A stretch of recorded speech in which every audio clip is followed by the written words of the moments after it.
We're just going to do the first movie. Oh. I was prepared for I want you to know I watched all the movies. Oh, no. Cat just wanted to watch all the movies. Don't even be mad because Cat loves Resident Evil. All the movies. I said, yeah, we about to talk for like 2 to 3 hours and I'm about to have all the movie information. I done put endless notes. Oh, that was a blank page. God. With notes. That's all right. I'm about to put a movie on in the background. It's all good. Dylan's like, girl, what?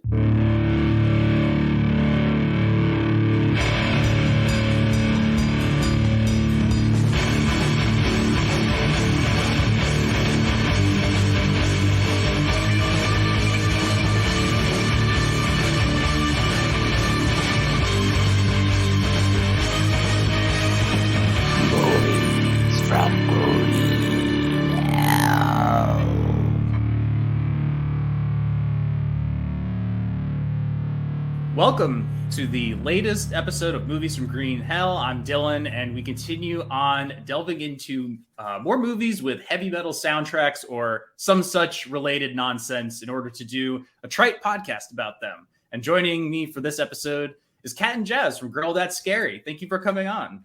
Hey. They've been doing their horror movie podcast for what, like 3.5 years? Yeah. Wow. It's been like 3.5 years. It will be 4 in October. We about to go to big boy school. Yeah. We're pre-K. I started listening to it during 2020. I was on one episode talking about Godzilla movies. Kat and Jazz were on another little podcast I did that does not exist anymore, but now they're back to actually talk about something that, you know, they're very passionate about, or at least one of them is very passionate about. Because we're talking about the Resident Evil movie that came out in 2002.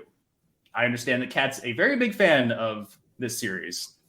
I feel like at this point it's an understatement. You're like the number one Resident Evil fan out there. She's carrying the series on her back. Like, if there is one Resident Evil fan, it's Kat. If there's 2 million Resident Evil fans, Kat's one of them. If there are no Resident Evil fans, Kat is deceased. That is how big of a fan Kathleen is. Now, is it like, okay, so is it the games too, or just the movies? Because, you know, obviously this movie is based on the very successful Capcom series. Doesn't exactly mimic the storyline very well. Are you both fans of the games or just the movies or just like a couple of the games or what have you? So I like the games. I never had a chance, believe it or not, to play them all through from beginning to end. When the first game came out, we didn't have a PlayStation. My cousin had a PlayStation, but my mom was like, I don't know if we're playing that. That's not happening. But she loves horror. So it's a real weird space to be in. So I've always played at other people's houses. I'm very familiar with a few of the characters. I know that the storyline does not follow the movie at all. And then towards the end of this, like when you start getting into the franchise or the film series, they just start throwing a bunch of random shit at you. Like, here's this person, here's this guy, here's this monster. And I'm just like, cool, I don't even care at this point. Just keep going. It's chaotic. They just highlighted the bosses and like, we're gonna put these boss fights in the movie, and none of the storyline, but the boss fight guys, yeah, they're interesting. Whatever is going on with whatever the movie is fine. I like the movies. The animated movies are actually a good time as well. They had the little animated jinx. I did play cartoons. Yeah. It's it's like not like a cartoon, but you know, like 3D. It almost looks like video game cutscene cartoon. That's how it is. Those are good. Those are really good. And I'm like, why isn't the movie this good? But you know, hey man, that's all right. I do enjoy the first one, and I did play the games. I had a PlayStation. My brothers were into video games, and my little brother is a video game like he's good at every game he picks up. So that's how I got into Dino Crisis, because you got the Dino Crisis demo on the Resident Evil Jake. I was like, oh, okay. I was scared to play the game, but I like to watch people play it. I'm not playing it. I'll watch others though. For anyone that doesn't know, Dino Crisis is just Resident Evil, but with dinosaurs. What if Jurassic Park was actually scary? I never finished that game because it was fucking hard as hell to play, because it has those janky ass old controls with the fixed camera. I personally, I really love the fourth Resident Evil game. Probably one of my favorite games ever. I've never played any of the other Resident Evil games or the remakes, even though the more recent remakes have adopted the like Resident Evil 4 playing style. I played 5, which kind of has the same gameplay as 4, but the plot is really fucking stupid and also pretty fucking racist. That game was very racist. Is that the one that took place in Africa? Yes. Or Haiti. It was one of those places. I believe it is Africa. It may have originally been Haiti to begin with, but yeah, it does take place in Africa. And there's not great. Yeah. Not great. I'm kind of glad that they decided to move away from the like insane superhero, almost tech thriller to do more of a like horror movie style one with the later games, which I haven't played, but I've watched video of them and those games look pretty cool. They're scary. Yeah, they do seem legitimately scary. And of course, you know, there's the big vampire lady that everybody's thirsting after. What's her name? She's so cute. I don't know. I know she's 7 feet tall. I know she is. And she got a big hat on. I was like, okay, I'm running from that because I was watching somebody play that where you're in this like big mansion castle and you running through the janks and you can't even fight her. You just got to run away. Like, I'm like, bruh, I don't like the boss fights where I can't fight back. Reminds me of Five Nights at Freddy's. Like, you just got to like run away and shut the door. Like, you can't, there's nothing you can do but be scared or die or both. Now, in regards to the movie, like, you did an episode about the movies, right? On your own podcast?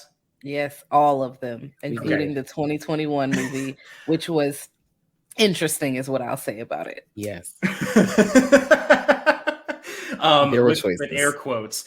If you want to get Kat and Jazz's takes on those movies, you can go listen to that on their podcast. It's a fun, very fun, entertaining episode.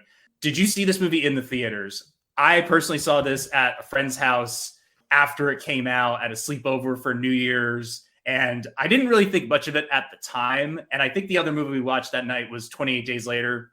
Don't ask me how I remember that. Well, that sounds like a hell of a lineup. Well, yeah, that's how you remember it. It's 28 Days Later. That motherfucker was scary. It was scary as hell. It was actually scary. I was scared at this one. I don't know. See, I didn't watch this in movies. Like, I didn't see this in a movie theater. This was like a Friday night rental. So it was like, soon as it was available, we was in there. We had it at the house. Everybody had the lights off. And y'all already know, like, just I'm chatting with y'all, like, my family is really into horror. So we're all gathered around. I was shook. It was just like, from the beginning to end, because zombies, they take me to a new place. It's like, you're at work, horror on the clock. You're at work, stuff jumping off. You thinking you about to get out of work or you about to go to the next floor down, the elevator and failed on you. It's just getting crazy. Yeah, that intro is fucked up. And I saw it again. I didn't see it in theaters. I didn't even know it was coming out. I wasn't really looking at no trailers, but we definitely did the blockbuster. Oh, we about to get the movies, especially around that time where they had like the 5 for $20. I think we bought the DVD at a certain point because, it wasn't received very well. So, after it definitely went on sale shortly after it went on DVD because people were like, let's just throw this in the bargain bin because granted they had so many sequels, but no, people were not like, they were like, this movie's stupid because it doesn't follow the video game. It's just a dumb action horror movie. And it wasn't scary to me because at this point, I think I was like 13 or 14 when I saw it. And at this point, I've seen all kinds of wild horror stuff. So I'm like, there were things in here that I had never seen before, but was it terrifying? No, but the beginning was stressful because the fact that y'all about to imagine you clocking in at work and y'all like, all right, about to get on a train and go, and they locking everybody and gassing y'all, and then you don't even die. They turn you into zombies. Y'all could have at least killed me for real, bro. Like, that's messed up. I just remember a lot of big cardboard cutouts of Mia Jovovich holding a big gun, and a lot of TV commercials and a lot of previews. And a lot of industrial music, which was actually not mostly industrial music. It was a lot of nu metal, but there was definitely some industrial thrown in there. So because I'm kind of looking at this from a music point of view, I went and listened to the both the actual soundtrack, which is by Marco Beltrami, who's done a bunch of different soundtracks, in collaboration with Marilyn Manson. And then there's like the actual song soundtrack. So I listened to both. And the actual score is like pretty good. I have a real soft spot for that early 2000s thriller music, like that metal clang noise that the Matrix made really popular. Like this movie owes a lot to the Matrix. I think we could all agree on that. Yes. And so Yeah. like a lot of films from literally 2001, 2002 up until about 2005, because like Blade Trinity, like all these movies that are taking the Underworld, soundtrack, which I'm sure we'll cover at some point. Yes, and then they got the music, not but you know what it sounds like, that rock and roll that everybody, because the folks got to have like a flow now, like a beat and shit. But yeah, it's like all that, like we're in the club, we're also fighting, but we're in the club. It's that kind of shit. I like to be fighting in the club. I mean, I don't like to fight in the club, but I like the idea of fight music playing in the club, because it feels like you're about to turn it up. Like, oh, somebody's about to get killed. Somebody's about to get shot. There's about to be some choreographed kickboxing moves. I'm ready. I like action horror also. I'm an action movie fan. So there's that. And then throughout it, you get this other soundtrack comprising of, you know, of the time, some pretty big names, especially in like the industrial and new metal scenes. It was released by Roadrunner Records, who put out a number of major soundtracks for movies that had like metal and rock focus. You know, their major labels still are. So you get like Slipknot, obviously Marilyn Manson, Cold Chamber, again, another fucking Cold Chamber song after the Scorpion King last episode. And that band is still very funny to me. Fucking, I had no idea there was a Method Man song on this fucking soundtrack, and it fucking rips. I looked it up. I have the soundtrack pulled up, and I said, "Wait a minute, release your Delph Prodigy mix. Hold on, what's this?" I definitely will be tuning into that, because, and I'm gonna notice. I'm like, oh, this was at this scene, because you know, music a lot of time triggers. Like, oh, that's when this happens, or that's when that happens. And I'm like, I know this song, but I didn't know Method Man was on it, because they probably cut it at a certain point, and you probably didn't know. But I mean, not you, but I didn't know. So I'm like, I can't wait to listen to that. I imagine that they that Method Man himself does not actually vocally appear in the song. I'm sure it's like one part of like the song that sounded cool, because you know that's what they need to have. But I mean, you got like Rammstein on here, Mudvayne, Fear Factory, a really bad Depeche Mode track. Oh, The Name of the Game by Crystal Method, also like probably two of the better tracks on there. And then there were a couple of songs on here that were not included in the actual release soundtrack due to licensing. A couple of tracks by Frontline Assembly. Of course, you got to have a Nine Inch Nails song in here if you're doing all this crazy remix industrial kind of stuff. And it's the song Fist Fuck, which is the music that plays one of, I think when she encounters what the zombie dog, I think plays very briefly. And I fucking love Nine Inch Nails. So I was essentially conditioned to like this. Overall, I like the soundtrack. I think it's much better than the Scorpion King. There's a lot more diversity on it. So I actually did think that the music aspect of Resident Evil was probably one of the stronger parts of the actual movie. But we'll get into talking about the actual first movie, and then we can touch on the sequels too, since Kat did some extra homework on that one. But this movie came out in 2002. It was written and directed by Paul W.S. Anderson, who has directed a whole litany of questionable films like Mortal Kombat and its sequel, several other Resident Evil movies, Alien versus Predator. But he has made at least one good movie in Event Horizon, which I've now watched a couple of times, and I've actually really come around on that movie. I think it might not be the smartest film in the world, but it is pretty entertaining. It's hard to deny that Sam Neill going insane on a space station is pretty great. Also, Space and Hell are two of my favorite aspects of horror, and you put them together like a PB&J. I'm here. I'm set. Okay, I'll watch that movie at any time. Now that begs the question, did they pull it off with Doom? Because I never saw Doom, and that's Space and Hell right there for you. I've never seen Doom or played the games. It's on our list, though. I'm shook because I heard bad things. I heard terrible. Anytime there's a video game like movie, it's always like, oh, this is going to suck. And I am someone, okay, yes, I'm a House of the Dead apologist. Yes, I am. I'm not ashamed. I own the first one and the second one. I own them. Yes. I was like, yeah, I could watch that right now. Are the movies good? No, but I would watch them. I think Kat is like, they are kind of good. Yes. They are so terrible that they are excellent. And I love those movies. So I'm like, sometimes the video game horror, and it's so wild because there's so much good material in video games, almost like books where you have all this stuff. You don't even, the bones are already there. You just got to assemble them in a way that makes sense. And they never assemble them in a way that makes sense. I'm always baffled by them being like, oh man, all this good horror stuff. You know what we need to make this approachable? And I'm like, what? You're throwing out all the good shit. Exactly. They're like, let's make this formulaic like every other horror movie. Why? Why would you do, especially House of the Dead? Like, I'm like, all y'all had to do was drop some agents off at a house and the dead started shut. That's all you had to do. You want to make it a rave because it's the early odds. And I saw that in theaters. I want y'all to know I was in the front row. Oh, best man. choice y'all made.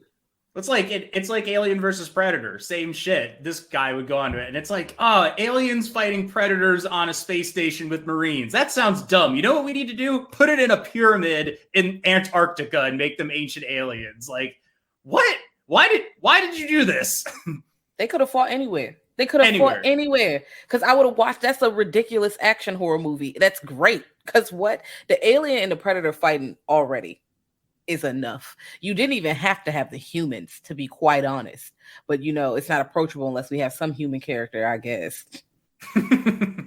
Resident Evil stars Mia Jovovich as Alice.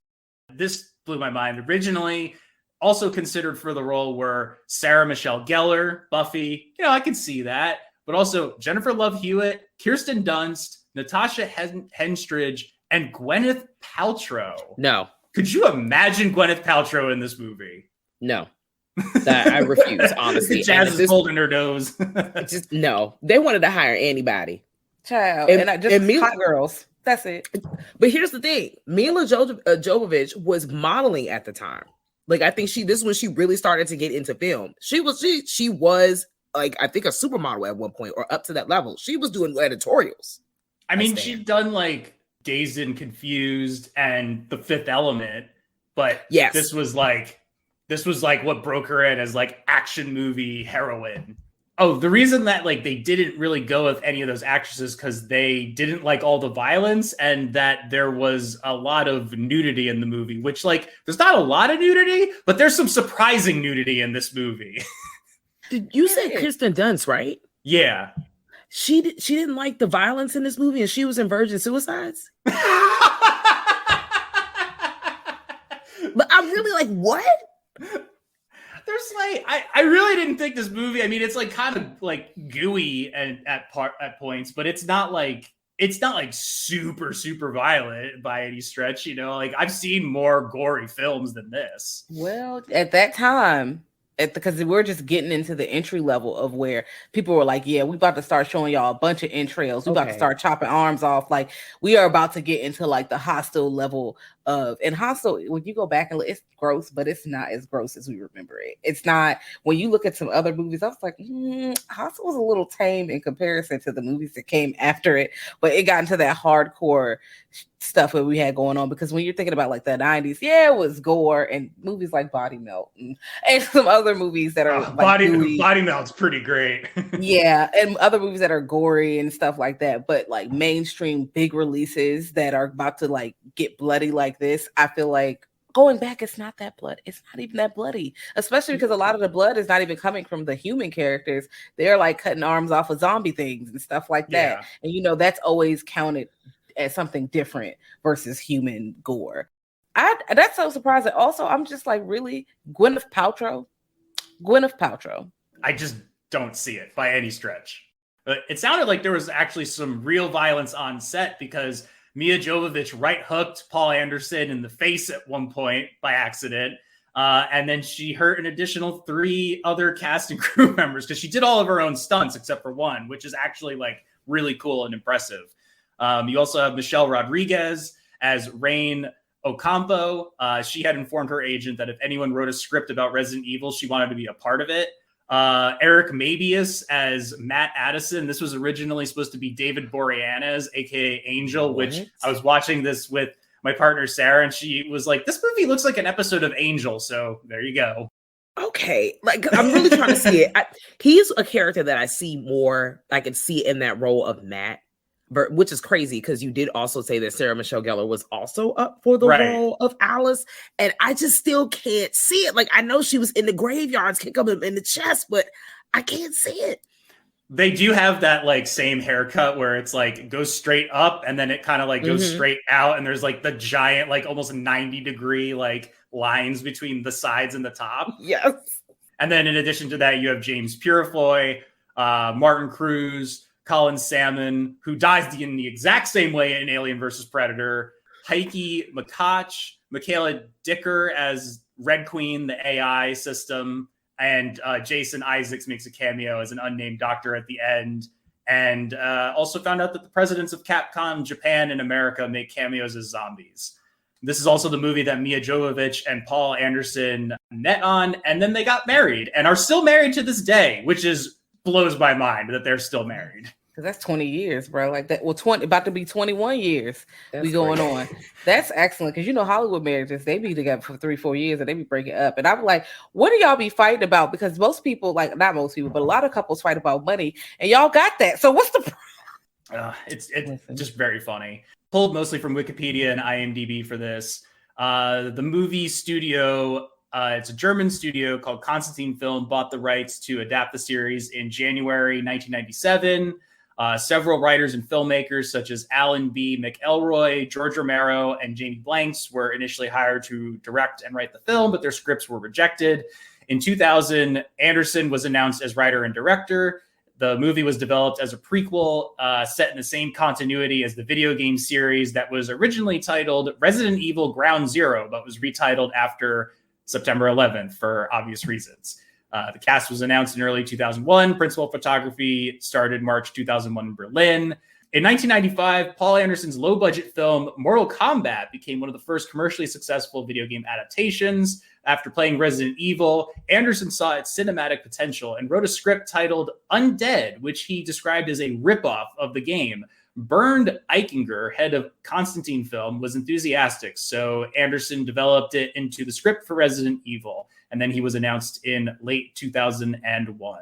Anderson stated that the film would not include any tie-ins with the video game series, as underperforming movie tie-ins are too common, and Resident Evil of all games deserved a good celluloid representation. So my takeaway from that is that is a brazen-ass comment on his part. And number two, he only got this because Mortal Kombat made $100 million and then wrote a ripoff. So he wrote like the worst version of the script and got it because he was financially successful.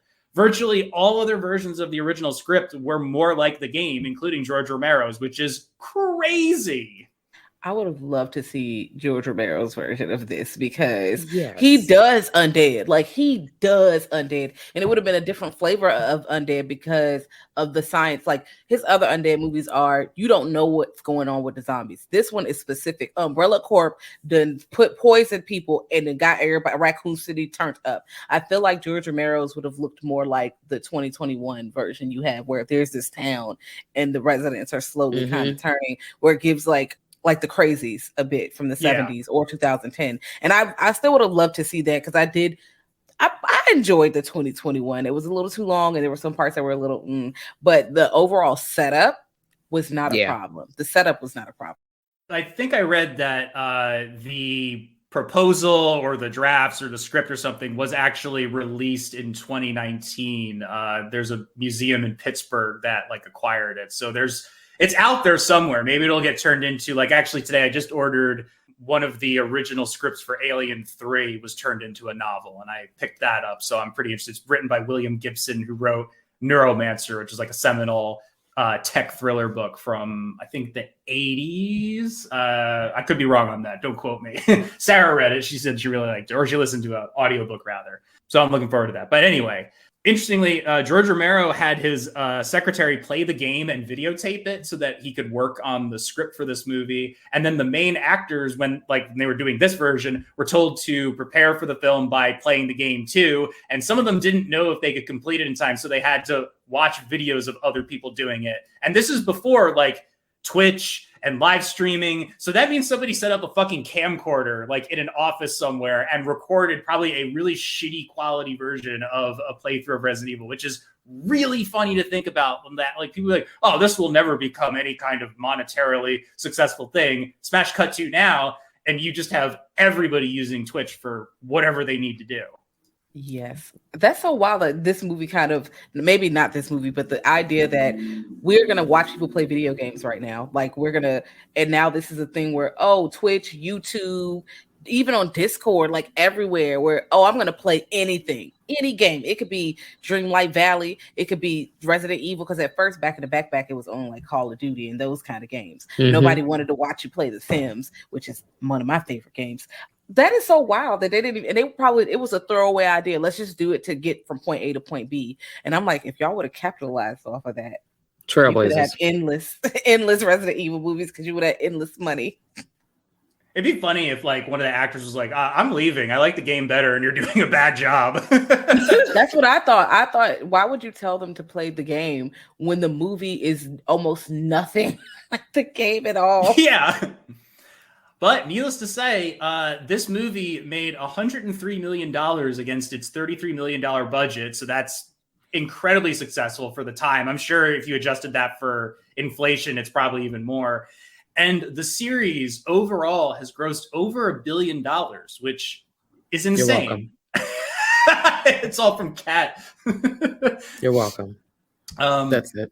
So after the commercial success of this movie, there was the sequel, Resident Evil Apocalypse, which was followed by Extinction, Afterlife, Retribution, and the final chapter. Anderson did not direct the second or third films because he was making Alien vs. Predator and the remake of Death Race. Okay. Crazy. Just absolutely fucking crazy. I want more movies.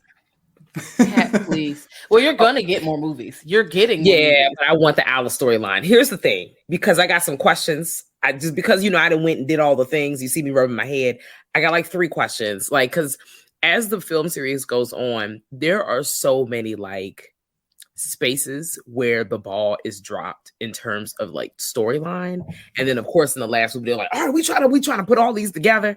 See, remember this person from this movie? And I'm like, yeah, but when you're doing it like that, then who was this guy? Like, because you said that guy was this person that did that. So I'm so right, they're just trying to make it more unnecessarily complicated because they're like, oh, that's what we need, a plot twist everywhere. And it's like, no, people just wanted to see people shooting zombies and giant bugs and weird dogs and like a giant tongue monster. That's all people wanted. All you needed was a lot of rubber and a lot of blood and gore. And instead they're like, we got AIs, and now there's 1,000 of Mia Jovovich's running around for some reason. And you know what? We should have known that was how the series, because I know everybody didn't see all the see the end, but we should have known that that's how things were going to end, especially when you started seeing all the clone storylines pop in. And I'm just like, you bitch. Okay. All the clones, the world takeover, all the random creatures that never existed in the game. Like, how you got zombie crows, bro? Like, I'm just trying to understand. Poor Ashanti. Ashanti? Like, this is so... Oh, that's right. Ashanti does show up in the series. Yes. Right? Random. Mm-hmm. When? Which movie? Movie Extinction, 3. Right? Movie with 3. The buses and stuff like that. You got Mike Epps and Apocalypse, and then Mike Epps and Ashanti are together, high key, low key, high key, in the third movie. And I was like, oh, okay. Unbelievable. I mean, it's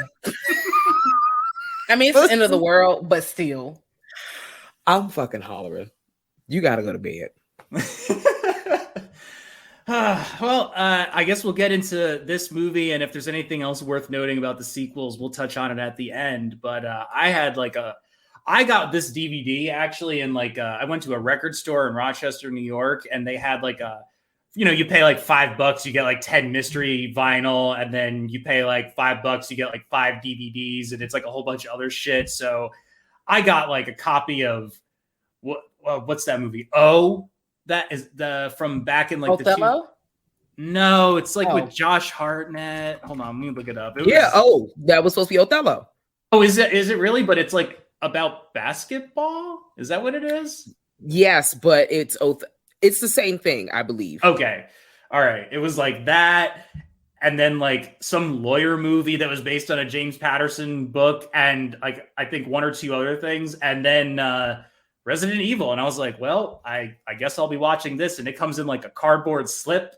The DVD menu looks like shit. It's really bad, but it's kind of charming. The ads that play before the movie are like, it was like presented in cutting edge 3D. And I'm like, wow, this is what we thought like the height of technology was going to be at 2001 or 2002, whenever this was made. That's a really good find. Yeah, it was just the luck of the draw. So we $5. We get this. I love these two from this era. We get these like digitized briefings about things. Like I love these from these old thrillers, kind of from this era. And you find out about the background of the Umbrella Corporation and its far reach across the world, and it's involved in tech and medicine and the military and whatever. Before we slowly zoom in on a scientist working in a biohazard lab. He's moving samples around with robotic arms. They drop some helix-looking tubes into a box before this scientist hurls one of the viral samples against the desk, and it starts leaking out into the Umbrella facility. This entire movie is blue. It's just cobalt blue instead of it being like millennium green like the Matrix. We had to get away from the green, so we went, you know what? Steel blue. And that was just the color of every movie for like the next 3 or 4 years. Like The Ring definitely was blue. Yes. I think The Ring might be bluer, honestly. Yeah. Might be. A bunch of Dobermans start freaking out. They're in like a test lab before a security camera picks up that there's been a lab. Sarah pointed out that none of these scientists are wearing masks. Also, why are they all models? This is the best looking scientific staff I've ever seen in my life. It looks like Hollywood scientists. Abercrombie and Fitch shoot over here. Or as she pointed out, it looked like they're taking stock photos. You're right. All hell starts to break loose. Elevators start dropping down the shaft. I don't know another word to use. It's unfortunate. An entire room gets gassed as well. One of the people in the elevator shaft tries to crawl through the open door, but then gets decapitated when it just turns on again. That was pretty fucking funny. Why do people try to do that? Anytime there's why that was a good idea. Anytime there's a elevator situation, it's always somebody trying to crawl out, and you know they're about to get chopped in half. You're not going to make it if you can't fit like quickly when you first get out. Then just go ahead and die in the crash, because I think your death is going to be worse if you let the elevator cut you in half. It's not even a clean cut, please. There's a movie with Ron Perlman about a killer elevator that I remember watching like 10 minutes of on TV years ago, and I want to know what it is because I kind of want to watch it. It's not down, is it? I don't know. I'm not sure. It might be based on a Stephen King story, but I'm not sure. Mm. Wait, I'm thinking Down. No, that's a Hulu short. There's The Lift might be it. I'm not sure. But there's a few. I've seen a few killer elevator movies. There's like 4 or 5 of them. It is Down. Oh, Naomi Watts is in this? What the fuck? Surprise. All right. Well, Naomi Watts is in everything. She is. This movie's almost 2 hours. It's about a fucking killer elevator. All right. Well, I'll have to block out a day for that one. Back to Resident Evil, we then cut to Alice, who fell asleep naked, posing for a photo shoot in a rather immaculate-looking bathroom. She's covered in scars and bruises, and she's in some kind of real fancy-ass mansion, but finds a bunch of guns in a drawer. And so she does what anybody else would do, put on a little red dress and explore this place. She finds a picture of herself with the man, presumably her husband. It's a wedding picture. And she goes outside where she's startled by some birds and the wind before she gets dragged back inside by a cop. This is Eric Mabius, Matt. And then a bunch of masked commandos breach the building and basically like arrest them. One of the commandos demands a report, and she said she doesn't know what's going on. And so the cop is like, you can't arrest her. And we get this amazing exchange between him and Michelle Rodriguez, who plays Rain. And he goes, you can't do this to me. And she says, blow me. This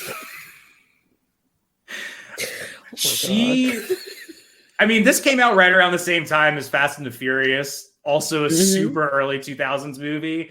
And like, I don't know. Her and Eric Babius are so terrible in this movie. Like, I know this is not a movie that you watch for the acting, but like they're pretty awful in this. I support her. I support her in this movie. I don't care. I support the line delivered. I think it's the cheesy action movie. It's always the one-liner. She always looks like she's brooding, like, yeah. I'm like, this is her in like 8 different movies, mind you. Yes. Because they love to put Michelle Rodriguez in some kind of action movie with a gun. And she's always the tough girl. Yeah. I mean, between this and Fast and the Furious, like, although I don't think she came back for any of the other movies, if memory serves correct. Oh, no, yeah, she's back. She's back in Resident Evil. Yes. Okay. All right. In one movie, she's playing 2 different characters at the same time.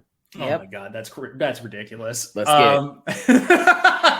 you know what? I believe it. I'd honestly believe it. I will say her like weird delivery though, it is better than Eric Babius. We were just like, God, this guy sucks. He's just so blah. And his neck is so long and he's just an odd looking dude. I don't know. Not a fan. The commandos take Alice and Matt into the sublevels of the building to restore the power. For there being no power, the set is awfully well lit. And Rain hears something while plugging some cables back together before they board a train. Like a full-on freight train, not even like a little tram line thing, just like a full train. We were both like, why is there a train? Umbrella Company got money. They got money. They got a whole subway just for them. Their logo is also on everything. Everything, like a box, umbrella, train, umbrella, plunger, umbrella, like just everywhere. They probably sell that stuff. Deep. Yeah, they probably selling all that stuff and they probably making money. It reminds me of like Johnson & Johnson or something. They got money in everything. P&G. It's medicine, but they also making baby powder and, just baby diapers and stuff. They making everything. And it also reminds me of Possessor. If y'all seen that big company that they make all these weapons, but then they also have like toys. Like they have I'm like, oh, y'all, they run deep. So they can afford anything. Money is never the option. If they want to buy a whole island, they could buy a whole island. They could just do it. It reminds me of an episode of The Simpsons where Springfield gets nuked, and when the nuclear missile gets launched, it says Intel Inside on the side. And I was like, yeah, it's basically that. They open up a door once they get down into the facility, and the assumedly dead body of James Purefoy, or Spence, falls out. And this triggers Alice's memories of their marriage. If I didn't mention before, she doesn't remember anything. She's amnesic. And she starts remembering Umbrella Corps on the inside of her ring before, he's actually not dead. He wakes up. So they go to gain entry to lower levels. Alice gets debriefed again on who she is. She works for Umbrella, and these commandos are trying to infiltrate the Umbrella facility known as the Hive, which is this huge beehive-shaped deep level facility beneath a mansion in Raccoon City. I just need to point out how much I love that the city is called Raccoon City. It's just something I've always loved about the Resident Evil series. It's such a weird video game thing, but who would seriously name a place Raccoon City? And if they ever did, I would 1,000% support it. I love how charming the name is, where it's like, why is this city called Raccoon City? Really? Were there a lot of raccoons? I don't remember raccoons being part of any part of the Resident Evil lore. No, it's just a random, but you know what? When you start looking at those small town names, they have some wild, ridiculous names. Just like Willacoochee, Georgia. Is it Willacoochee? A place in Georgia? Willacoochee. So it's like positing a question. That's incredible. I'm not sure. But small town names are kind of the best. And the 3D map of it is just like PS1 graphics, which again is kind of charming for the time. We find out that the nerve gas that was leaked into the mansion was done so purposefully by the AI because there was an attack and it went into a security mode. So the commandos are here to clean it up, and Alice and Spence are part of the Umbrella staff. The cop has something going on with Alice. The Hive is controlled by this powerful AI called the Red Queen, and it actually turns out that it went kind of they kind of it went rogue, but it didn't actually go rogue. There was a reason why it killed the staff. The commandos are there to clean it up and find out who was responsible for the leaking of the virus. More of Alice's memories are triggered, but Spence, he's just playing dumb, very suspect.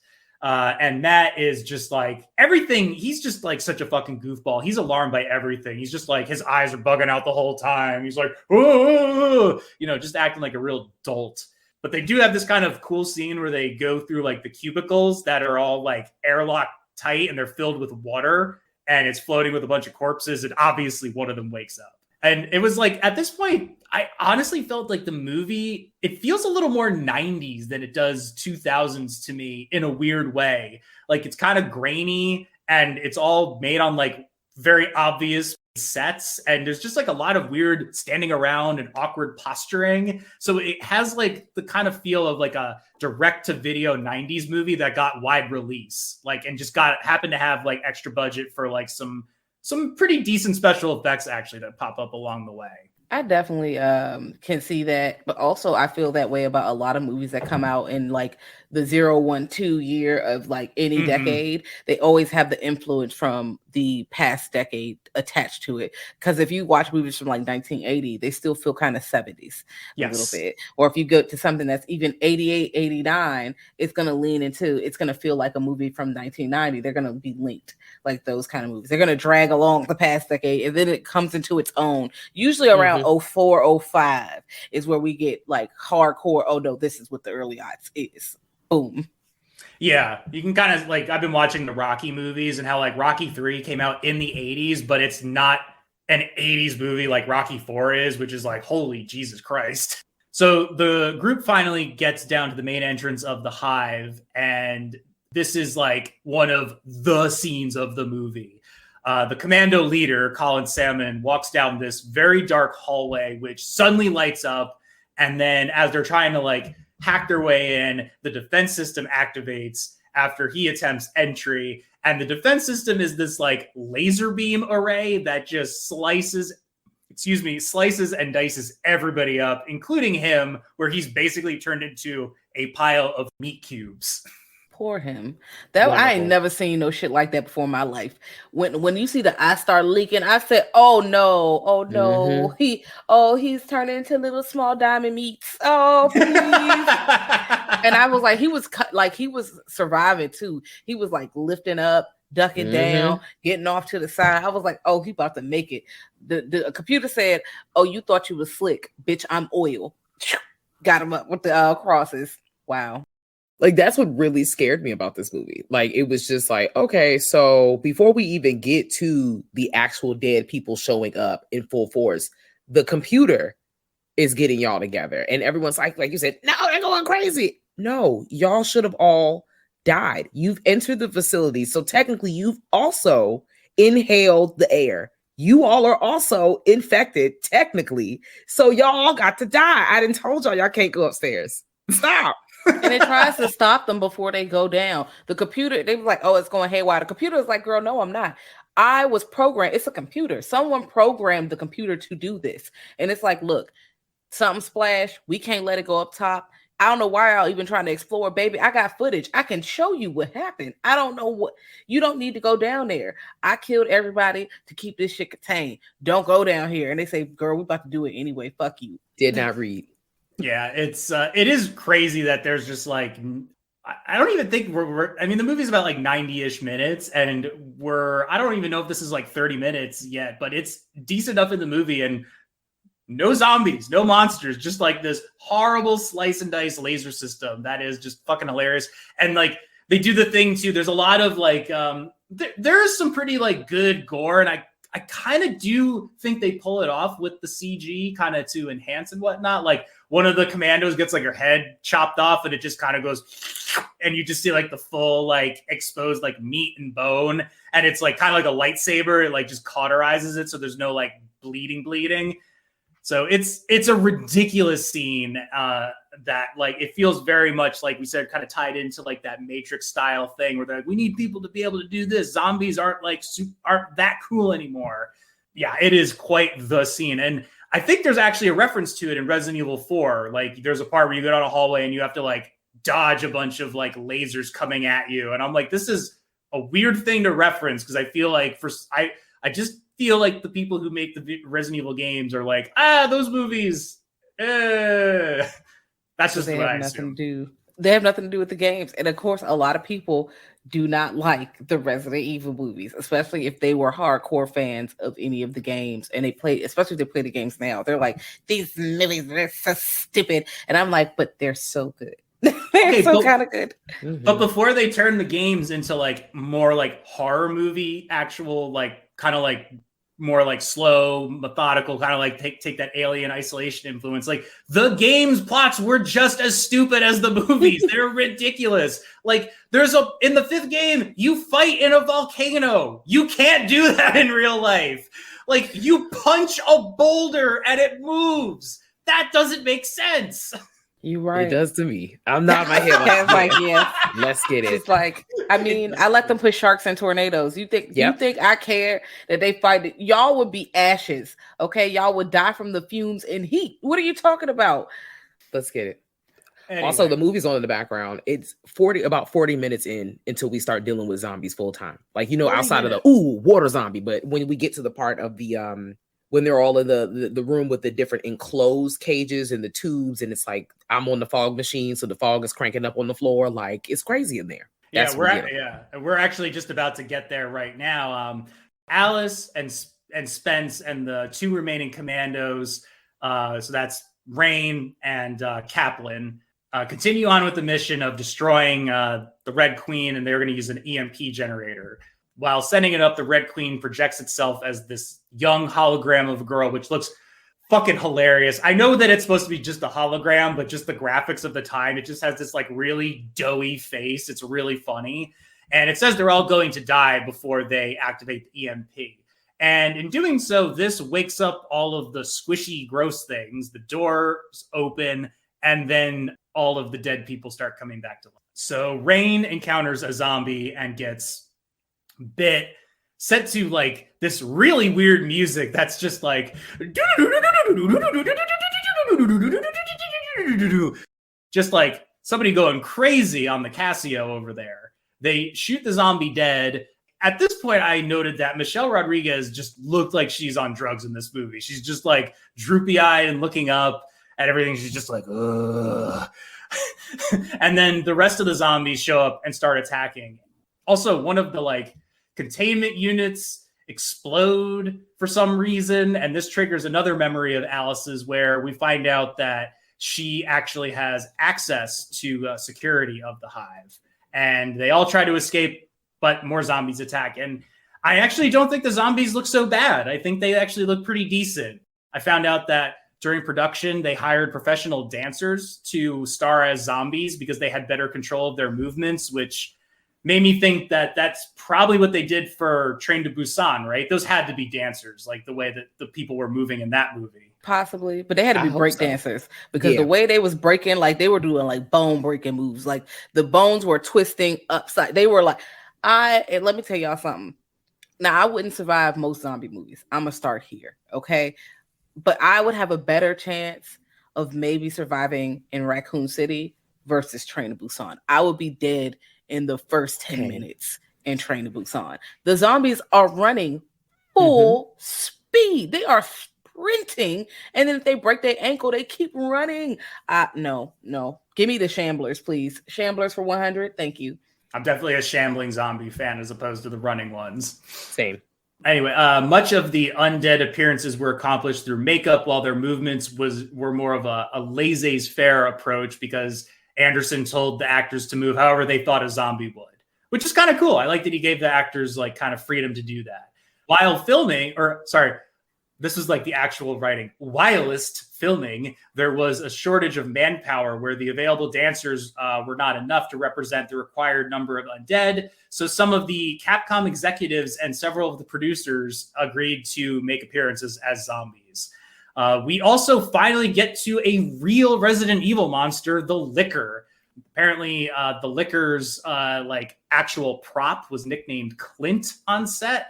And this thing claws its way out of a containment unit and escapes as a very bad CGI monster blob and doesn't show up for a little while.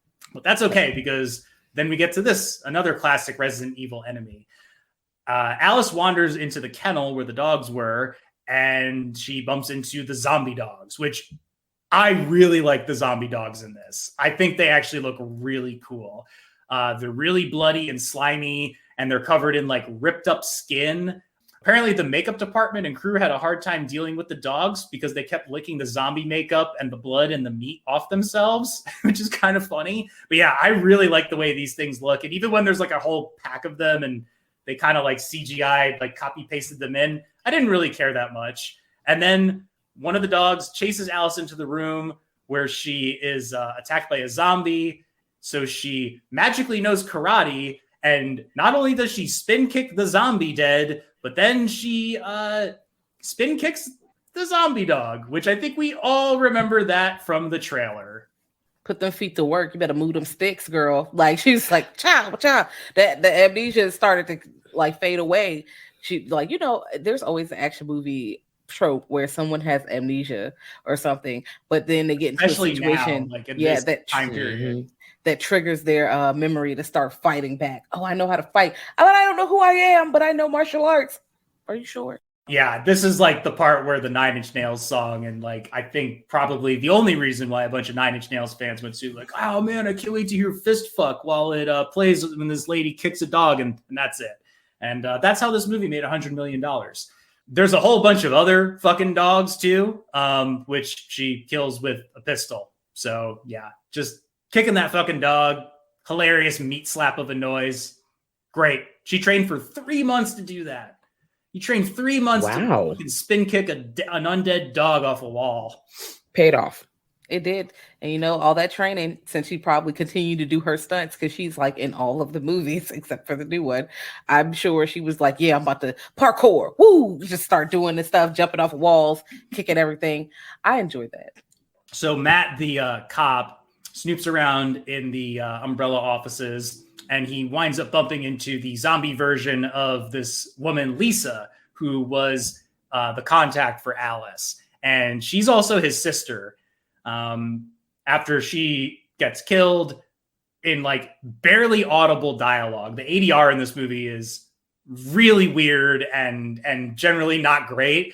Mila Jovovich performed this in her like normal accent. She's Ukrainian, and she didn't like the way it sounded, so she ADR'd every single one of her lines in this movie to do more of the like low register kind of like, I don't know, badass presentation. So that might explain why the ADR is so odd in this movie. But we find out that there's facilities like the Hive all across the globe. And Matt sent his sister undercover to infiltrate Umbrella because he thought he was going to get discovered. He's obviously a really bad spy if that's what he's if that's like what he decided to do, because she just wound up getting killed because of this. And they're trying to expose all of the shitty things that Umbrella have done, like specifically like the illegal viral research. And Matt is completely unaware of the fact that, you know, couldn't possibly be Alice that is the contact. Dumbass. Like, how you don't know who your contact is? Like a clue or something? Like you don't know what's going on. Also, y'all made it worse. You trying to expose Umbrella. Now look at what you did. And like, you know, it couldn't possibly be the woman who just did fucking like parkour off a wall to kill a fucking evil dog. You know what I mean? It couldn't possibly be her. Anyway, I noted here that during one of the CGI map sequences that there's like literally like a movie runtime. We're at like an hour 3 when this thing pops up. I thought that was kind of funny. The commandos say that the mission has like gone to shit, and because of that, Umbrella is just going to sink the facility and kill everybody, all dead, to cover it up. Alice opts to turn the Red Queen back on to get more answers, and the hologram girl tells us how the T-virus works and how it mutates the body, and how like the reason why the undead are like trying to kill them is that they're basically driven by the most basic of needs, the need to feed. That's a real line in this movie. Yes, it is. It just also came on in the background. Oh my God, what incredible timing. She's like, the need to feed. Then he opens his eyes. I'm like, yeah, they're alive. Poor JD. Wasn't that the Chef Boyardee logo? Just like, feed the need. Yes. It was. Did they sponsor this? Paul Anderson was like, that's a good line. I'm going to put it in the movie. No one's going to know. They go into the sewers to escape, but obviously more zombies attack. Going into the sewers is never a good idea, whether it's in a video game or a movie. Nothing good happens in the sewers. Alice kills one with her thighs, which is kind of amazing. And Rain recognizes one of the zombies. Was it? I guess it was one of the commandos. Maybe that's what it was. I didn't pick up on it. It was JD. Okay. The one she was real close with. And she gets bitten again. just second time. Most of the time, one person like gets bit by a zombie and then they turn or they kill themselves. No, she just keeps getting bit and keeps on living. Maybe it was the drug she took before she started the movie, because she was always trying to stay holding off the infection a little bit. I definitely noticed that. And at first, I think because she gets bit in the hand. So I'm like, all right, well, maybe it might. Sometimes the virus travels slower if you get bit in the extremities versus like the neck or somewhere else. But I feel like before she actually turns, she gets bit like several times. I'm like, bro, how you eating all these bites? She's just tough, man. She's Michelle Rodriguez. You don't fuck around with her. Maybe it's like an actual video game. When you get bit like a million times, you like, so eventually I'm going to turn. And they're like, nah, your health just goes down a little bit. You're okay. You look a little sick, but you're all right. She gets some of those herbs from the game. She's like, oh, exactly. I only did like a partial health revive. You're spraying it in air. Shh, please spray on me. That's what I'm thinking. I'm playing. Oh, I didn't have enough room in my carrying case to pick up the health packs. I just, like, not to go too far ahead, but when you eventually find out, like, okay, so back in the memories, there's like an antivirus. Oh, so we can like take the antivirus. I'm like, no, I think it's too late for you. I think you're too far gone. Maybe someone who was bit like once, because by the time we get to this point, you've been bit like 5 times, bro. You are dead. It's like all the people are like, oh my God, I have like 5 cases of COVID. Give me the antidote. We're like, we can't do that. Then you'll have 6. It's over. So they climb over a bunch of pipes to escape the zombies, and Kaplan winds up falling down on the pipes because it like detaches and breaks, and he gets swarmed as Alice jumps to safety, and he winds up distracting the zombies so the others can escape. They kind of do like this fake out suicide thing where he's going to like blow his brains out, but then he doesn't. He just kills a zombie, and he actually manages to come back. But also the liquor is following them. And Alice starts having flashbacks to the Umbrella lab before the outbreak. And this is where she learns about the cure that we just mentioned. It was tested on a bunch of rabbits. And this is where we learn that blue means bad and green means good. So the antidote is green. Matt asks how she knows all this, and she reveals that she was the contact because what they were this was all part of the exposure plan for Umbrella. And I'm like, this is a weird way to present this plot. You know what I mean? Like, did she really need to be amnesic? Also, maybe the Red Queen was like, let me knock you out. Because if you forget, maybe you'll just leave the house and mind your business and just go to Target or something. You're not about to go down and get on the train, because if you woke up and you know that you work for Umbrella, of course you would go down. But also, if it's locked in the train, you're in control of everything. Why would you even let the train go down into the... Come on. I don't know what's going on. Like, it's like sometimes you're trying to stop them, but then sometimes you're not. There's too many loopholes for them to get down there to begin with. Also, no one should be getting like the plan should be, hey, Red Queen, this is what happened. Don't go down, call for reinforcements. You can literally tell her what happened. Please. So Alice explores the flooded lab while we go to the club with this like fucking insane music playing right now. And here we find out that this is when Spence, James Purefoy's character, released the T-virus into the Hive, and he walked out with the samples. So he's doing something for somebody, and there's just a lot of players in this. There's a lot of complicated side motives going on in this movie, which is like kind of surprising, but also like kind of in line with the games, because there's a lot of different angles being worked in those for some reason. That's really just about a game that should be about fighting zombies, but that's neither here nor there. He holds them all at gunpoint. He's like, oh, the T-virus is worth so much. It should be noted that this guy's British and is really good at playing fucking like sleazy pieces of shit, but he does a pretty decent American accent. A zombie conveniently rises out of the water to attack him and bites him, but he still manages to escape. But thankfully, the Red Queen comes online and says he won't, because I've been a bad, bad girl. That's what the AI says. I should try to find a clip of that and drop it in. I thought that was kind of funny. Definitely some action hero line. Yeah. What? Like they wrote that and said, that's the line. They said yes. Oh, I've been a bad girl.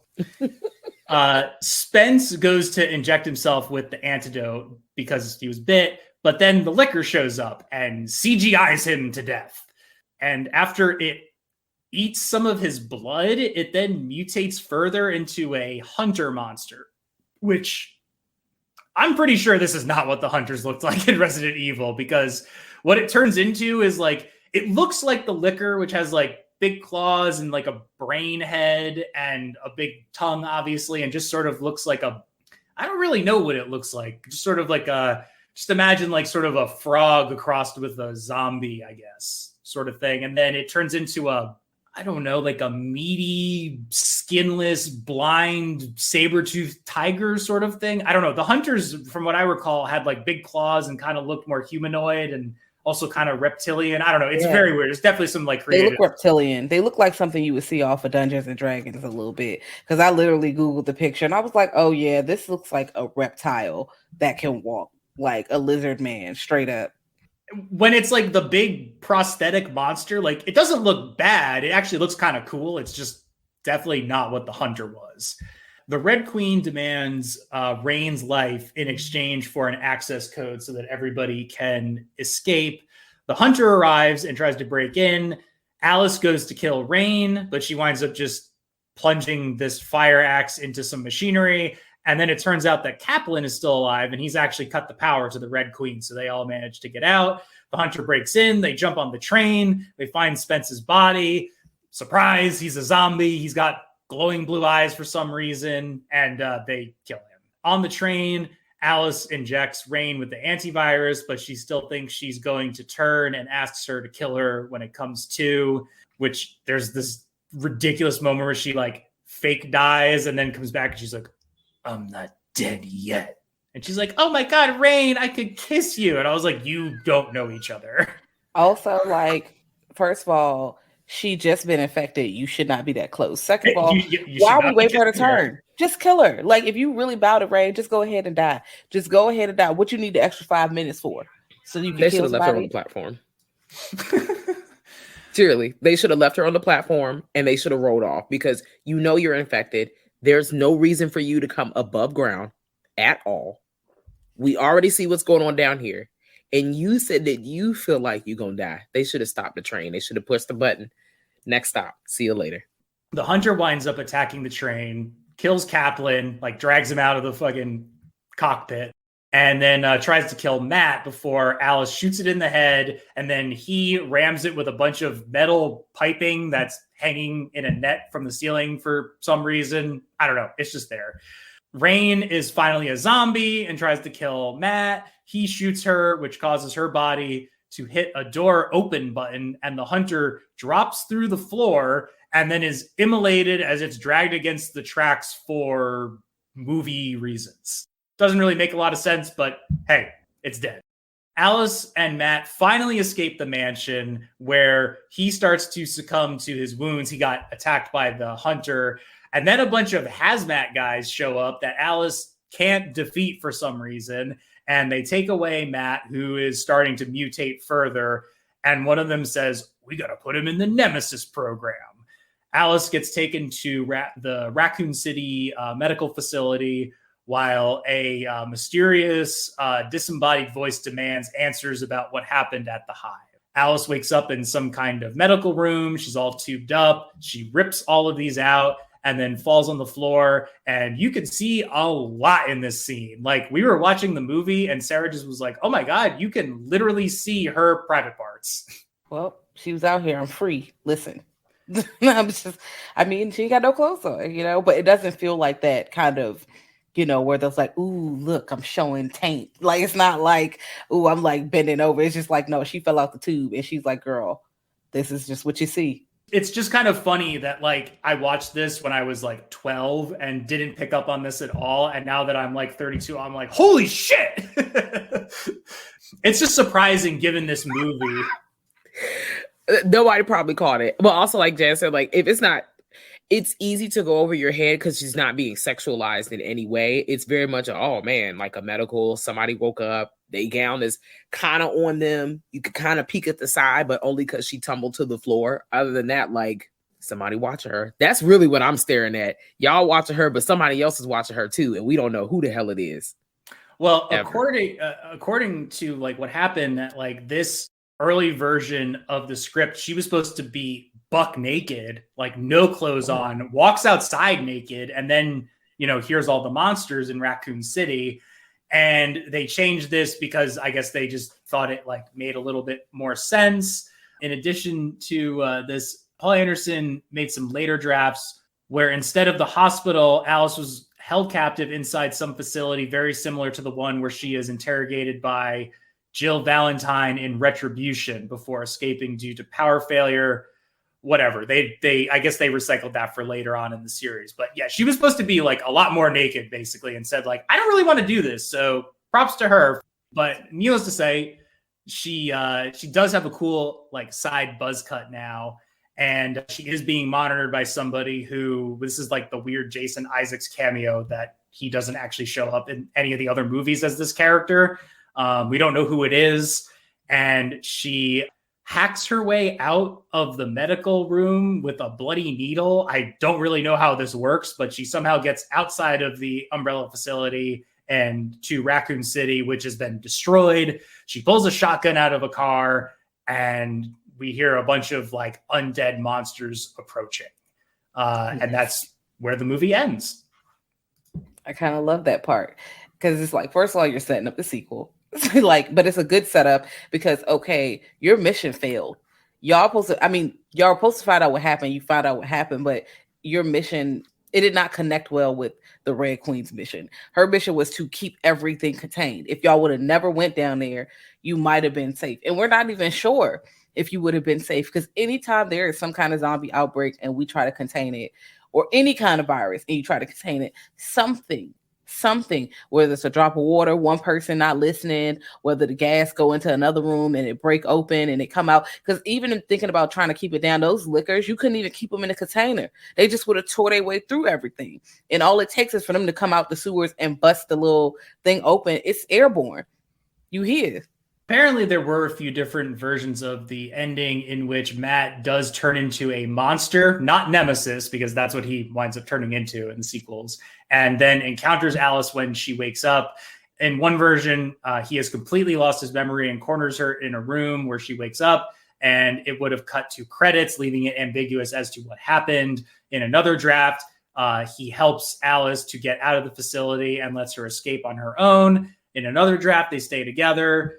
The ending, which they almost went with, had both Alice and Matt being captured by Umbrella, but are released from their facility by another AI called the White Queen after the T-virus spreads throughout the world. And in this draft, which can be found and read online, ended with Alice and Matt becoming lovers and driving in armored camper vehicles across deserted roads. However, only one alternate ending that was scripted was actually filmed, and it was a sequel bait ending where Alice escapes from Umbrella and then months later goes back to rescue Matt.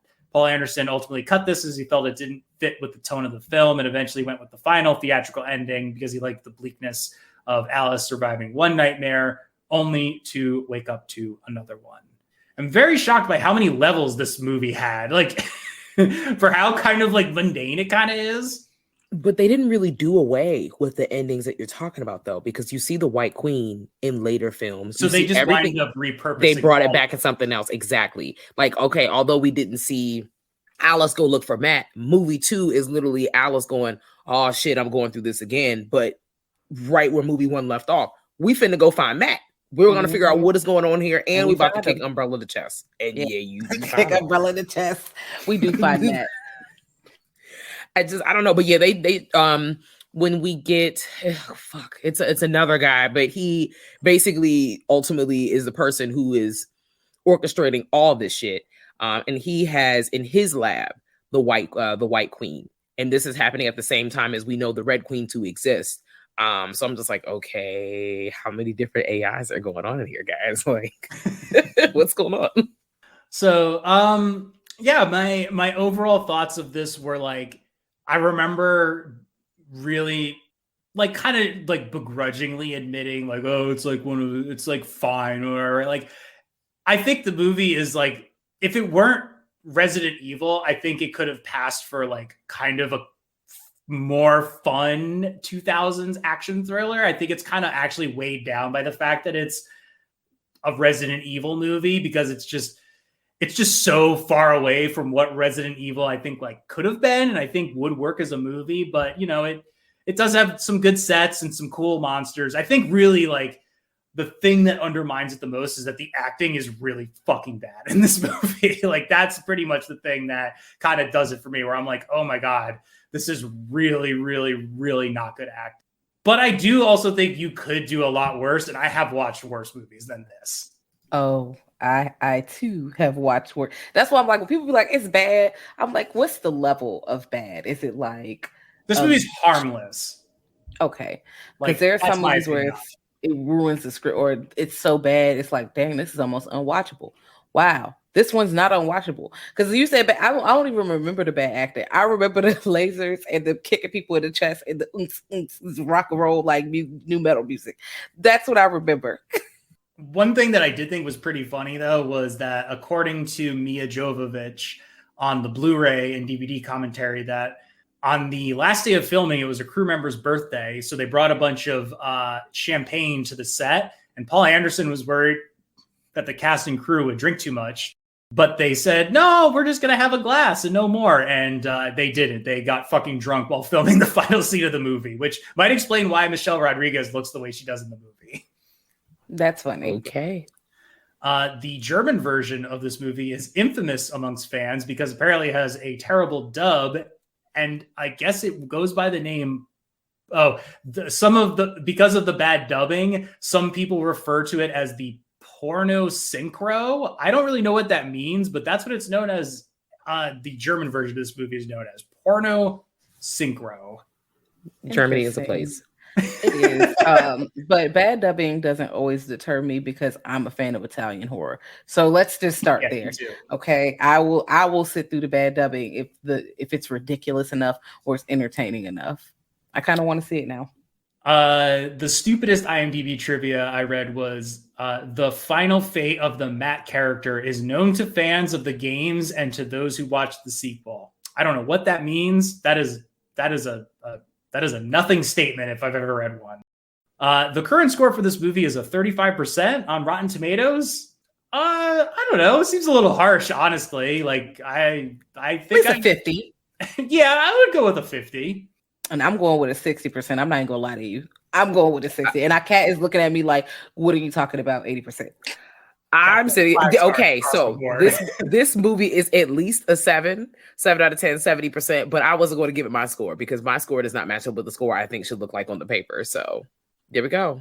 Apparently, this was one of Roger Ebert's most hated films of his reviewing career.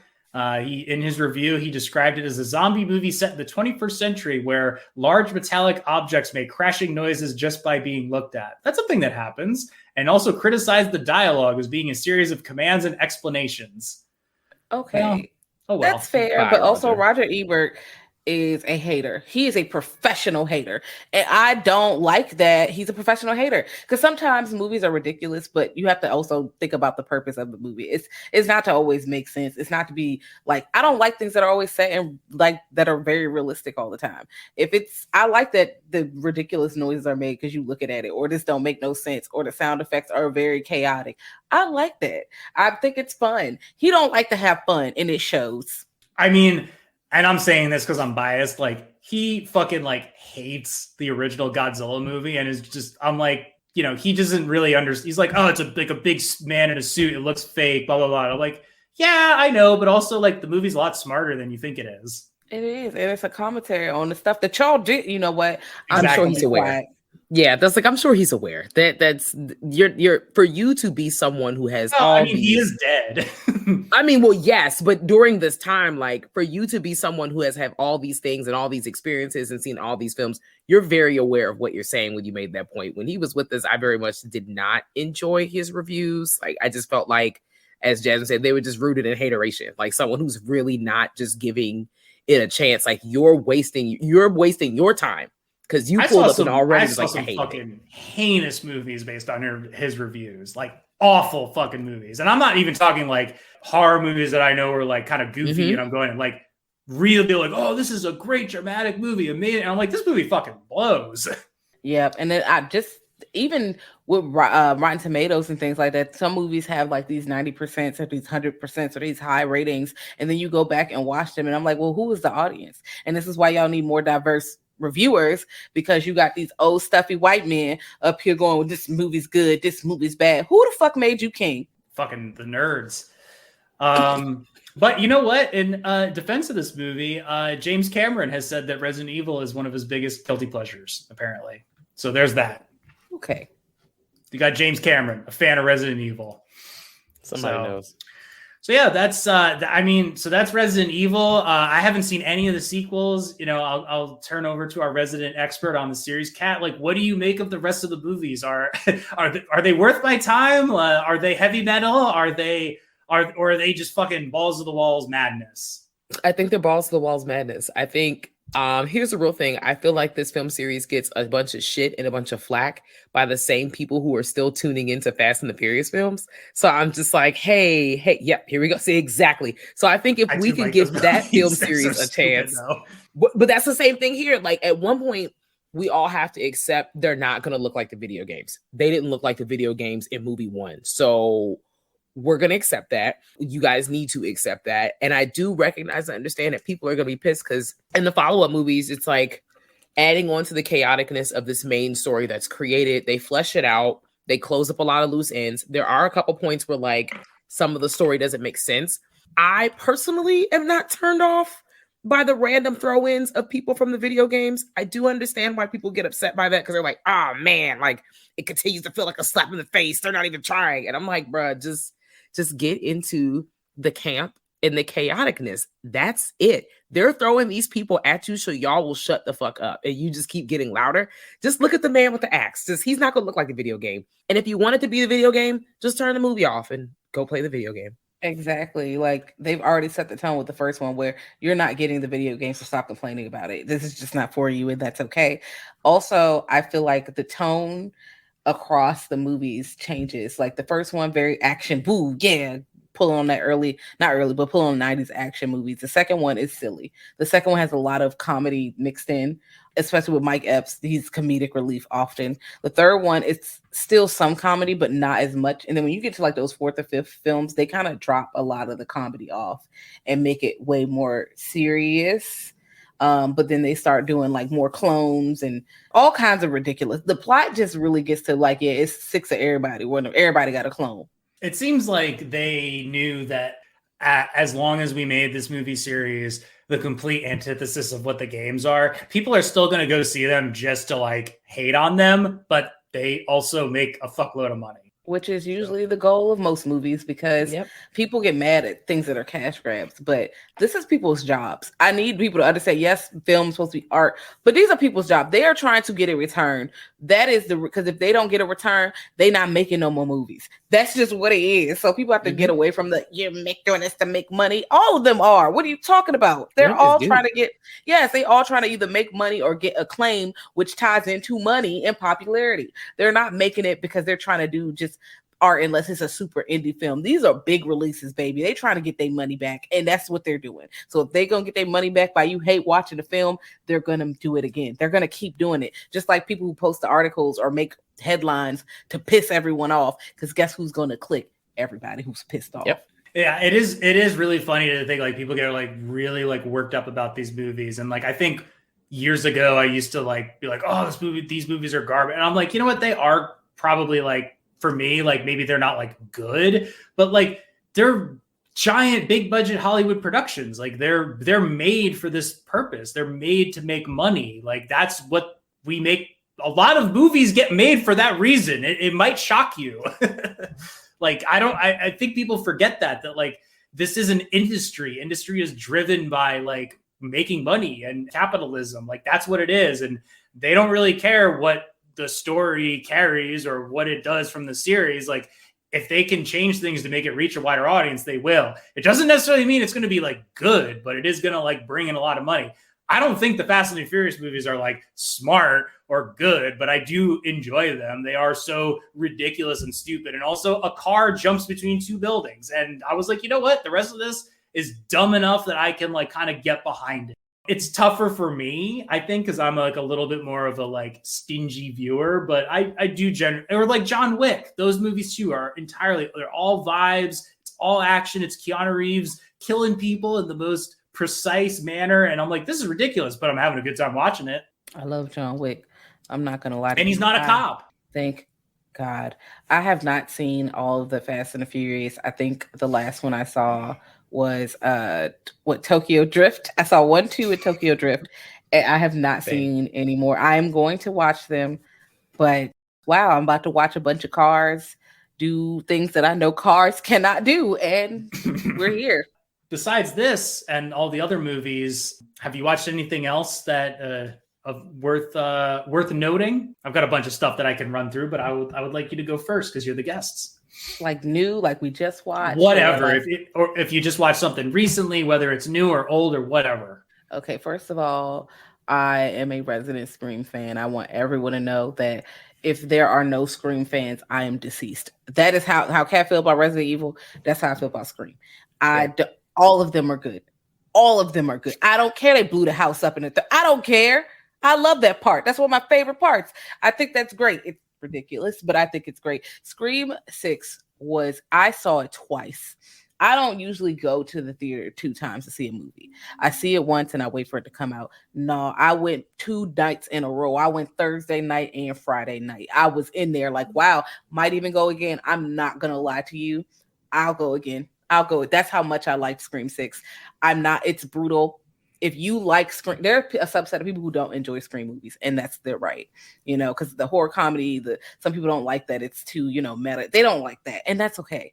But Scream 6, that was nice. Cocaine Bear, not so much. I did go see Cocaine Bear, and I was a little disappointed. But Scream 6, yes, and Horror in the High Desert was a decent found footage if you like mockumentaries. Kat? I am catching up on all the things. I have not seen Scream 6 yet. I have no idea when I'm going to see that, so I'm so sorry I let everybody down. I'm just here.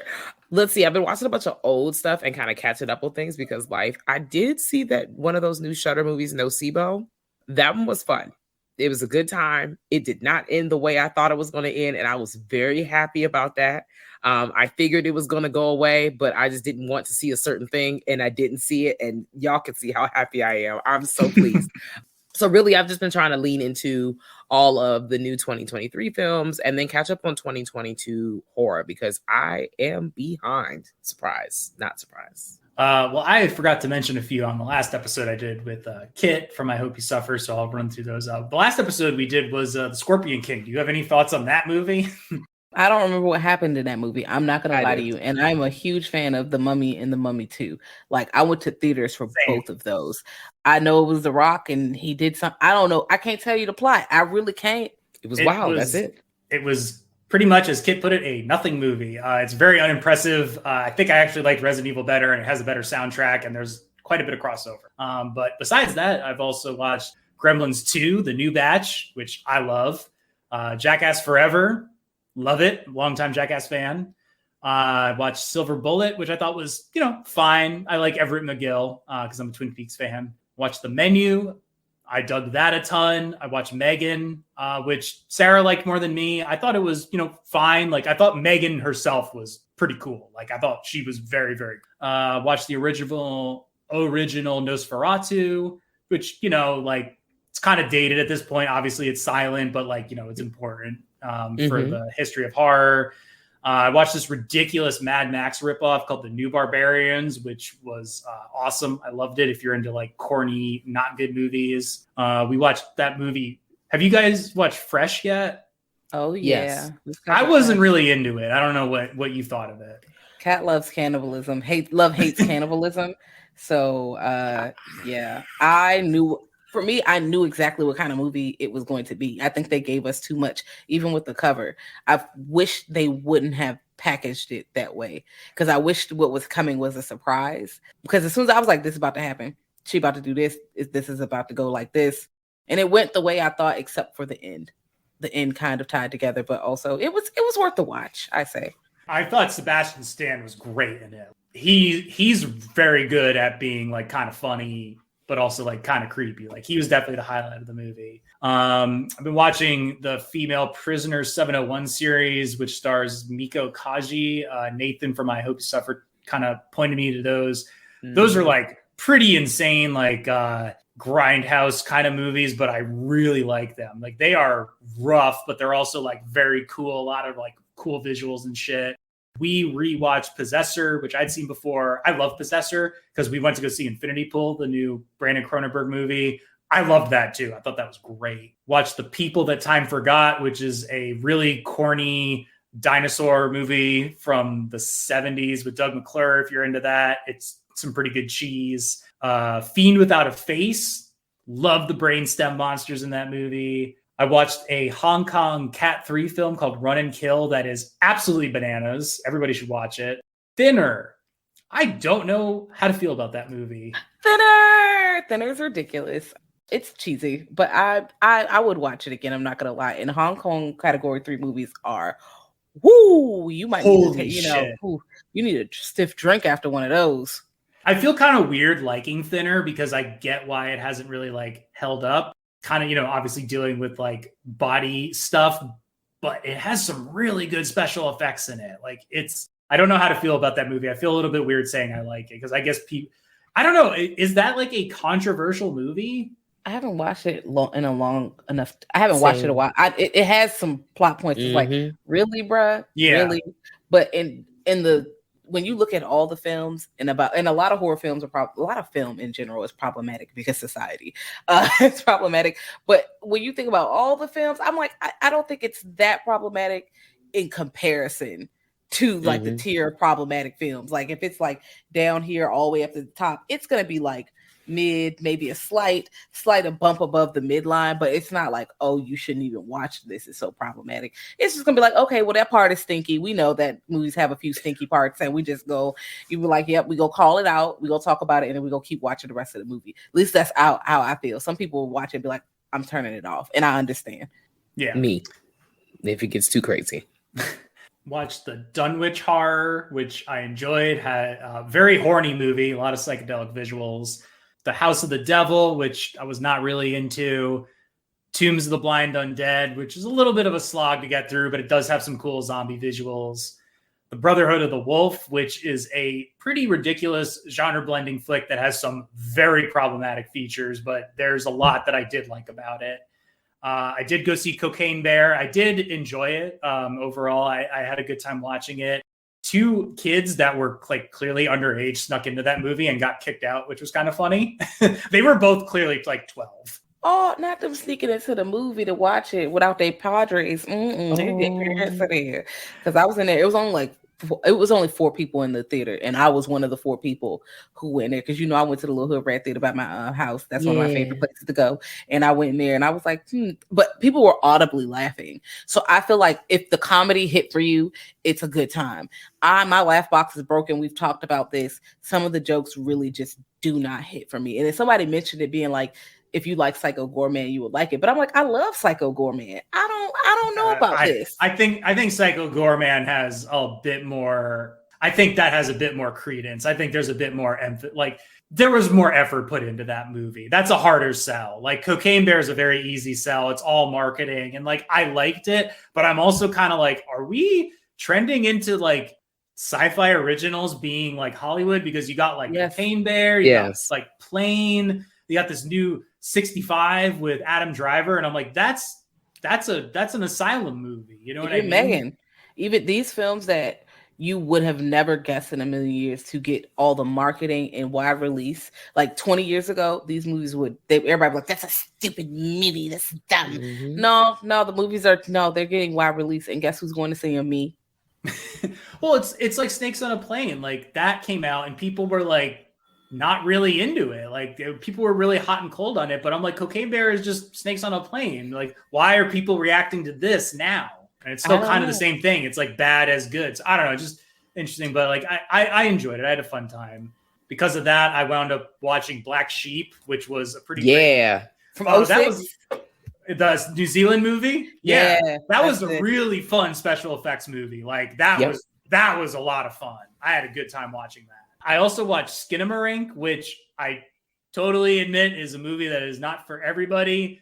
I liked it personally. Okay, yes. But I fully acknowledge that it is not for everybody, and I get why people like fucking do not like this movie. We're here. We're covering that at a upcoming I'm date. excited. I understand why it's good, and I also understand why it can be groundbreaking in some ways. But if you're most people like narrative films. It is not a narrative film. What story? What plot? Everybody's going there like, girl, I don't know what this is. But Sam, after seeing it in theater, I sat in the closet and shut the door, put the headphones on. I wasn't the same because I tried to do it at like 1 a.m. and I realized I was a coward. I couldn't do it. Not at 1 a.m. in the dark for real. Oh no, that was a little too scary. Also, in 1995, I was 5. This is hitting close to home. So I feel like some people who might have been older or the newer kids, it might not be as scary. But this is a nostalgia hit where, I was the audience for something like this. Yeah, I think it definitely taps into a lot of that, like you're young, and even if you're just like wake up in the middle of the night and your parents' room is just like down the hall from you, you're still young and you hear like your house shifting and creaking and you're like, what's that? And it's just even if you grew up, like I grew up in suburbia, any kind of like, I guess especially if you grew up in suburbia, any kind of like weird foreign noise is very like kind of like for you. It did definitely tapped into that, but I fully get why people were like not into this because it is a very non-formulaic movie. It's definitely like a very like art house, non-traditional influenced movie. So but I liked it. I also watched One Cut of the Dead, which I thought was a fantastic ode to zombie movies. If you don't know anything about it, definitely don't read about it. But I did think it was a really, really good like movie about movies. That might actually be spoiling it. Yes, Kat introduced me to that movie.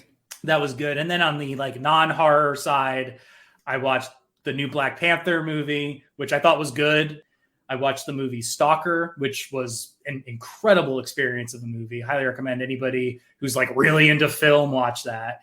And I also watched Rocky IV, which is Cocaine the movie, and the movie Cobra, also with Stallone, which is incredibly stupid, but does have some good action points. And lastly, my goal for the year, and I'll do an update until I finish it, is I'm trying to watch all the major slasher franchises. And so I knocked out Friday the 13th, part 6, 7, and 8.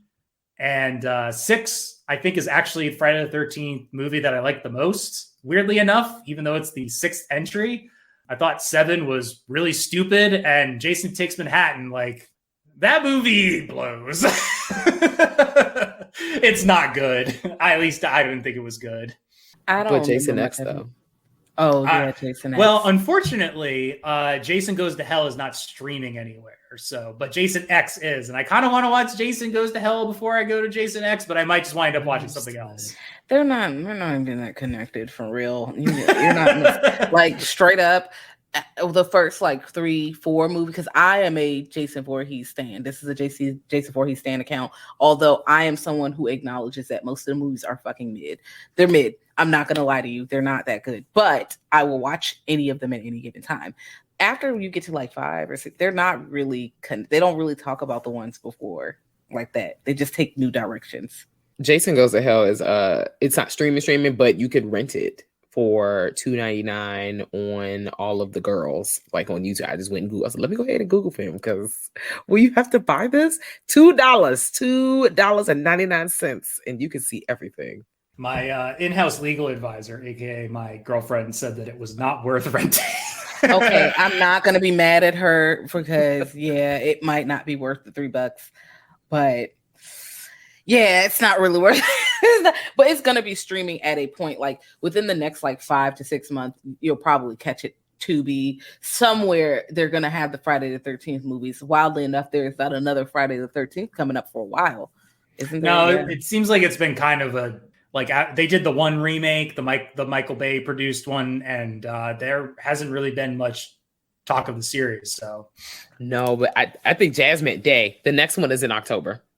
Yes, I stand corrected. Oh wait, there's one in October. Okay, sweet. So there's one. The next Friday the 13th. You mean like the literal day? Yeah, because they usually have some sort of marathon around the Friday the 13th. Didn't they wait, wasn't that like February, March this year? Wasn't it like there were 2 Friday the 13th like back to back? I feel, was there? I no, it might have been February. Let's go back. January. It was January. There was a Friday the 13th. Yeah, no, there was only one this year. Yep. And the next one is October. Or one so far, excuse me. They're definitely going to be streamed in October. I bet you. Yeah. Yeah, well, it's going to be Halloween and the 13th. Yeah, yeah. I wound up buying like a collection that was on sale for like $13. Oh, okay, never mind. So that's how I back in January. So that's how I got all of them. I was like, fuck it. I'm drunk and going to buy these now. So here we go. And then I've also been checking out some horror TV. We watched Midnight Mass, which was, I thought, like extremely hot and cold, but I did like it more than Hill House. I thought Hamish Linklater was great in it. I watched the Day of the Dead sci-fi series, which I had mentioned starting on the last episode. And like, I just want to put it out there that my views of this are probably tainted because I love the original movie, but I did not like that show. I don't know if you've watched it, but I did not like it. Speaking of video games, I don't know if you've watched it, but I have been watching The Last of Us. As of this recording, there's going to be one episode left in it. I don't know if I'm as enthusiastic about some other people, but I do really like it. And I think Bella Ramsey is great. And I want to play the games. I started playing the games, but they're stealth games. I admittedly am not good at stealth games. So Metal Gear Solid, none of them. If I have to sneak, I'm going to die. Let's just start here. Metal Gear Solid is barely a game. I'm cracking up. I have not watched the show yet. I've played a good chunk of The Last of Us, watched like a good chunk, so half and half. I'm excited to start it. I also am interested in seeing the Day of the Dead series. And then when you mentioned it, I thought about, I think it's like back to Resident Evil. I think it's like movie 2 or 3. It might be 3, between 3 or 4.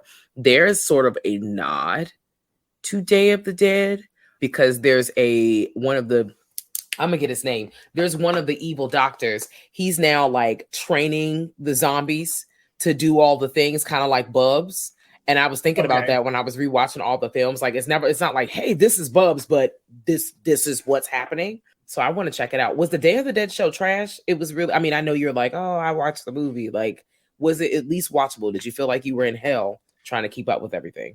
We watched Midnight Mass in the span of like a couple of weekends, and it's taken me like almost 2 months to watch Day of the Dead, the show. I just like the zombies look really good in it because it's Stephen Kostansky who did Psycho Goreman and The Void, and obviously special effects are that guy's like forte, but like the show as a whole is like, I just didn't like it. You know, I understand that they don't have the budget of like HBO and stuff like that, but I was like, it just wasn't good. I just did not like the cast. I didn't look like the acting was bad. There was not a lot going there. I mean, that being said, I want to check out the Child's Play series that Sci-Fi did because I heard it was good. And I do like Child's Play 1 and 2.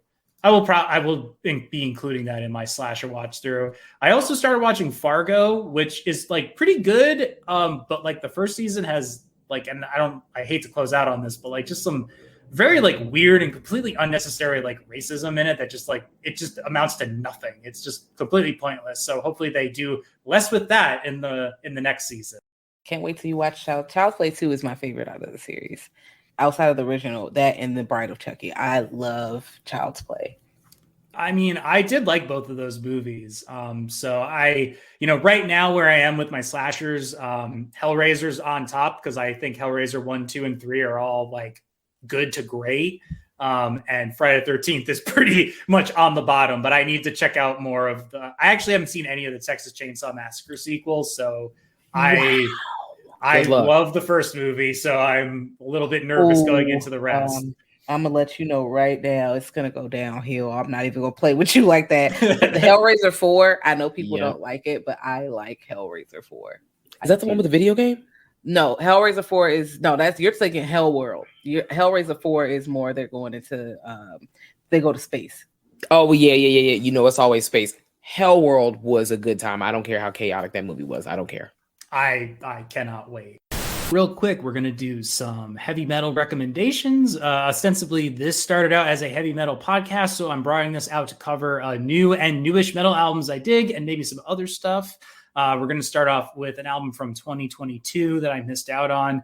It's by the band Black Lab. They are a Japanese two-piece band, both women. The album is called In a Bizarre Dream, and it is heavy as fuck. And it's got a track featuring the front woman from Stereolab, which is a band that I'm not very familiar with, but have it on a record that they fucking rock.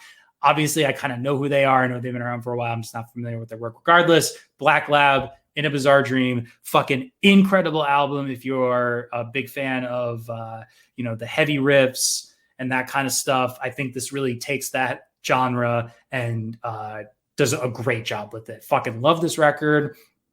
And then in terms of more recent releases, we've got Dryad with, that's the name of the band, Dryad. Their album is called, that's out this year, The Abyssal Plane. Not Doom specifically, but it is an incredible metal album, no less. Really noticing a trend of aquatic themed albums this year between this and Ahab's record. Also got Ulthar, which is a blackened death metal album, and they put out a double release called Helionomicon and Anthronomicon, and I fucking loved both of those. That band fucking rocks. And lastly, I'm gonna shout out Resin. I love my dudes in Resin, and they've put out another banger release with their album Solace. Go check out all of those again. I'll run through them again real quick. That's Black Lab, In a Bizarre Dream, Dryad, The Abyssal Plane, Ulthar with Helionomicon and Anthronomicon, and Resin with Solace. I am going to do a quick shout out to the Nighthawk Cinema, actually, in Prospect Park, because when we saw Cocaine Bear, a light kept going on that was like borderline going to give people fucking seizures. Because they're cool, they gave us everybody free tickets. So my shout out is to them. I don't know if you want to shout out anybody for anything, but if not, where can people find out about you? What? Oh, okay. Well, you can pull up on us on Girl That's Scary on literally all things. If you put Girl That's Scary into the Google machine, it pops up. I want to shout out the Alamo Draft House because we've been kicking it there recently. We got some live podcasts happening there. We've been hosting movies. We're hosting a movie and going to host more. So that's really fun. What about you, Jazz? You got any shout outs? Just shout out to our horror friends everywhere. I hope you suffer, Podmortem, Kill the Dead, all our friends, Nightmare on Fierce, Nightmare on Fifth. Support all of the super cool horror podcasts, not just the main super popular ones. Go deep dive to the ones who have less than 10,000 followers, please. And thanks. You've blown up over the last few years. So it's a real honor to be able to borrow a couple hours of your time to come on this podcast. So I thank you so much for coming on. And, I think it needs to be mentioned also too, I meant to say it at the top of the episode, but we went to go see My Chemical Romance last year and it was fucking awesome. That was so much fun. I think about that all the time. Same. I'm happy that we got to know each other and our mutual appreciation for horror movies, whether good or bad, allowed this to happen and going to see a fun fucking show. Yes. Great show. We will do it again. I don't know when though, but it will happen. www.girlthatscary.com, and there's all my links, and it takes you to all the things. So life is easy when you have Al Gore / Beyonce's internet's in your hand. Al Gore's fiance. What happened to Beyonce's internet? Oh, she said Al Gore / Beyonce. Beyonce. Oh, / Al Gore's Beyonce. I thought you said Al Gore's fiance. I was like, no, he got a new one of those? Wow, that's amazing. And this year? Okay. All right. Well, as for movies from Green Hell, actually, there will be another episode released in April on 420. You could probably guess what it's going to be if you've peeped out previous Diary of Doom episodes that also came out on 420. And then after that, the next episode, will come out in May, and we'll be switching it up from the very new metal heavy soundtracks for something from, the 80s. The beer is catching up to me. Thank you again to Girl That's Scary for coming on and talking about Resident Evil. This is Cat and Jazz. Go find them on all of their feeds and whatnot. And we'll catch you next time on the next episode of Movies from Green Hell.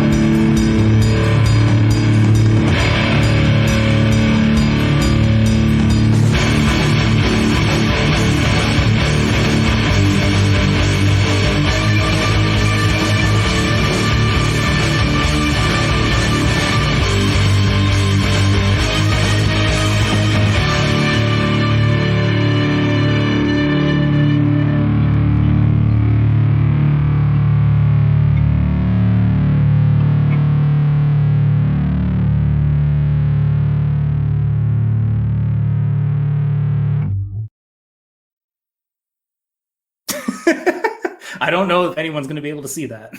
That's okay. I felt like Nardwar when he's like, oh my God, anyway. I love him. and he just poses. Huge fan. Love that dude.